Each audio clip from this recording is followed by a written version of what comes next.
My recipe today will be about pasta. So before we start, make sure you practice proper hand washing techniques and make sure your hair is tied.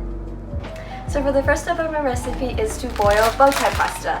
I have 2 pots on the stove on medium heat. One of the pots is for the adjusted recipe and the other one is for the original recipe. So once the water has boiled, I added a teeny bit of salt to the water and we're going to add the pasta to the boiling water.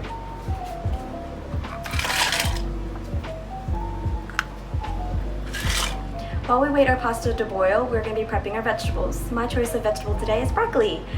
Make sure you wash your knives and boards before prepping the produce.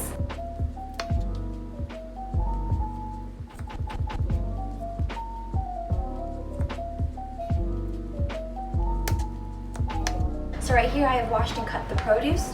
While I was prepping the broccoli, the pasta was done boiling, so I have set the pot with water to boil the broccoli. Right here I have fresh broccoli, but you can use frozen broccoli for this recipe as well. I just placed the broccoli into the boiling water while we wait for it to boil. Right here I have boneless chicken breast. Make sure you wash your utensils and boards before and after using raw meats. So right here on the stove I have 2 pans and on medium heat. I've added olive oil to this pan and now I'll be adding olive oil to this one.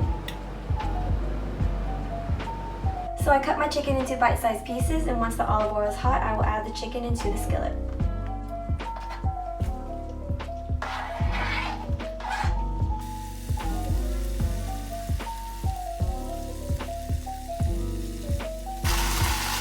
So once the chicken is cooked all the way through but still a little bit tender, you're going to add chicken broth. So after the chicken broth, I'm going to add the cream cheese.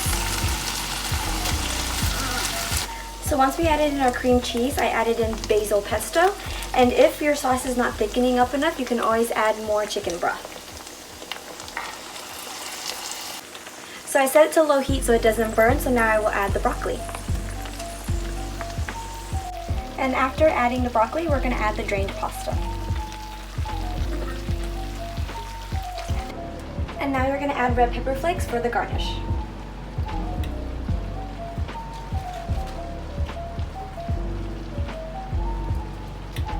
Now we stir evenly to make sure each noodle is coated and serve immediately. So this will be the end of the cooking portion of the video presentation. Next up is a clip of my cousins trying out the dishes and comparing the differences. Hi, so this is the tasting portion of the video. I have my cousin Amanda right here, and I have my cousin AC, Anna Claire, and they'll be tasting the recipes for us. So right here I have the original recipe, and right here is the modified version. So Amanda can taste the first recipe. AC, you can try it too.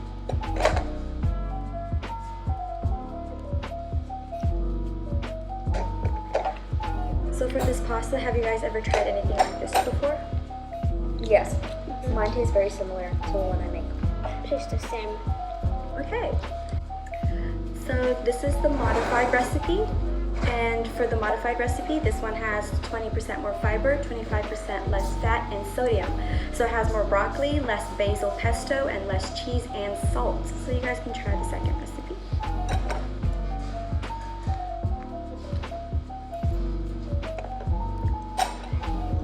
How would you guys describe this pasta?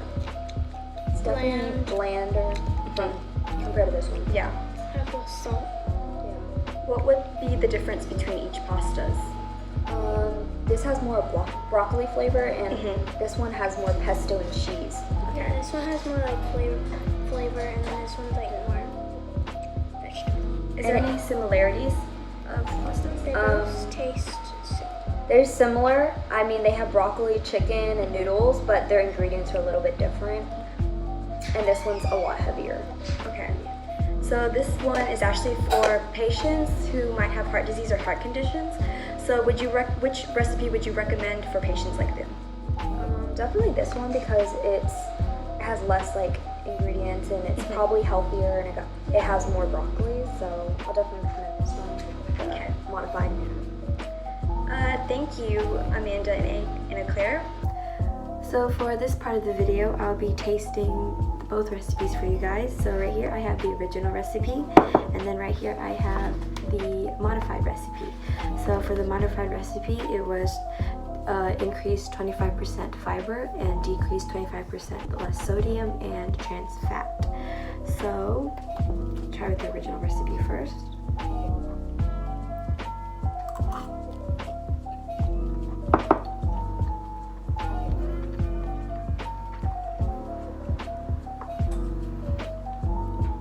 So the original recipe has basil pesto, cream cheese, chicken, and broccoli in it. And I added salt, black pepper, and red pepper flakes to the recipe, to both recipes. And I think the first recipe is like any pasta that you can find in to go for any grocery stores or any restaurant. So not anything too different. I'll try the second recipe.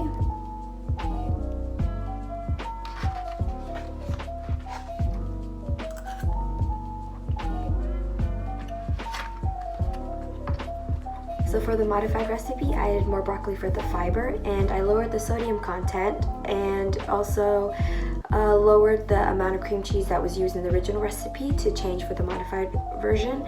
And so the differences basically are is that the modified recipe is a little less salty and sort of less flavorful, but it does still have the same taste as the original recipe. The basil pesto is basically the star of the show, so it does still taste like a pesto pasta, but it does contain a lot more fiber, less fat, and salt in it. You can definitely tell through the appearances that the modified version sort of has a less saucy texture to it because of the amount of cream cheese that was used in the second recipe. But overall, the two recipes still do quite taste the same. And I do believe that the second modified recipe is much better for patients with heart disease, so this can be used as an alternative for any other patients who might need to fix up their recipe. And that will be